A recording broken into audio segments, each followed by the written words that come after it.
So why did Hamas launch a vicious attack on Israel, knowing it could lead to a war that might threaten their existence? Who else wanted this war and why? And how does an organization that executes homosexuals, subjugates women, and endorses child marriage enjoy the support of many young Westerners? Now, ironically, one of the main triggers of this war was actually peace. Israel signed the Abraham Accords peace agreement with 4 Muslim countries, the Emirates, Bahrain, Sudan, and Morocco. It was on the path to extending these accords to include Saudi Arabia, the largest Muslim country in the Middle East, a major step that could shift the region toward long-anticipated peace. Hamas opposed it. But also another key player in the Middle East, Iran, or more accurately the radical regime of Iran. Iran's regime opposes not only Western values, the USA and Israel, but also Saudi Arabia. Why? They are the 2 most dominant countries in the Middle East, competing over oil and, more importantly, religious influence. Saudis are Sunni Muslims, while Iranians are Shia Muslims. Since the Islamic Republic took over Iran in 1979 and radicalized it, the conflict has grown. They have been involved in proxy wars in Syria, Iraq, Yemen, and other countries, all with both Shia and Sunni populations, also thanks to the poorly drawn borders by the British and French. While Saudi Arabia is backed by the US, Iran is backed by countries such as Syria, China, Russia, and North Korea, which all oppose Western values, such as democracy, freedom of speech, women and gay rights, etc. Iran specifically opposes Jewish democratic Israel, so much that they made an exception to support the Sunni jihadist group Hamas that controls Gaza Strip. A peace agreement between Israel and Saudi Arabia, mediated by the United States, would increase the regional influence of Iran's enemies. That's why it is believed they collaborated with Hamas to orchestrate an attack on Israel, designed to provoke a strong Israeli retaliation and push the Saudis away from the negotiation table. While Iran's level of involvement is not yet confirmed, many think they were behind the decision for the attack, especially since they met with Hamas leaders beforehand, trained their forces, supplied them with arms, and openly supported them. But most importantly, it's simply unlikely that an Iranian proxy would carry out such a plan without their sponsors' guidance. Regardless of the exact extent of Iran's involvement, the strategy seemed to succeed, at least temporarily, as Saudi Arabia suspended the peace talks shortly after the war began. That's regarding Iran. Now, besides sabotaging the peace talks between Israel and Saudi Arabia, Hamas has additional local objectives: to exchange the Israeli civilians they kidnapped for their imprisoned members in Israel, including men, women, and minors accused of murder or attempted murder, which, by the way, is the same method used for the release of Hamas leader Yahya Sinwar, who directed the October 7th attack. Sinwar was freed in a previous exchange, after the Israelis had saved his life by removing his cancer in surgery.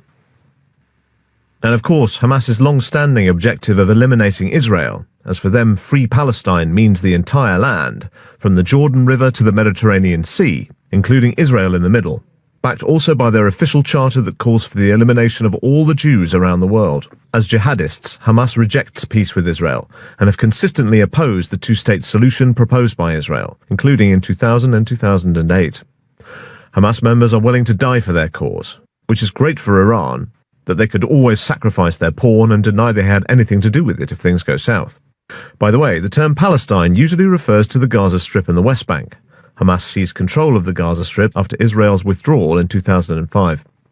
So, in order to force the Israelis to retaliate very strongly, Iran and Hamas needed a horrific attack, beyond ISIS, the type you target civilians, set babies on fire, torture kids, mutilate, rape, behead, and kidnap as many as possible, including babies.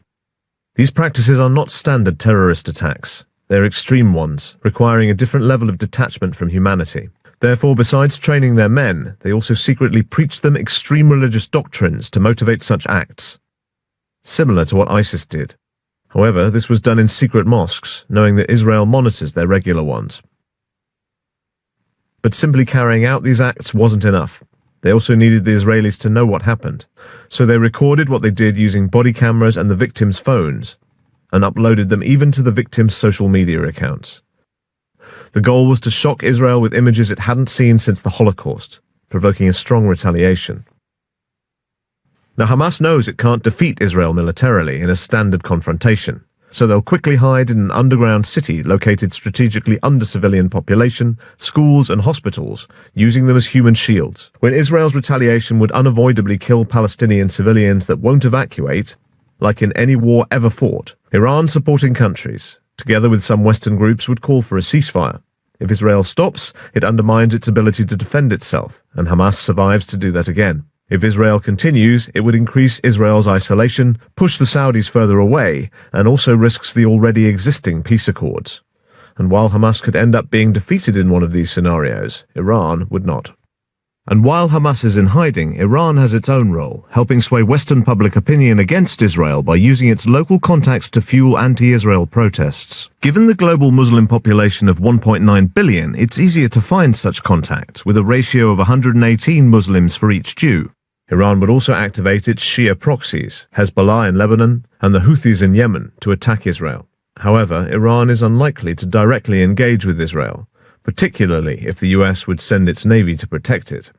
Other anti-West countries might contribute differently.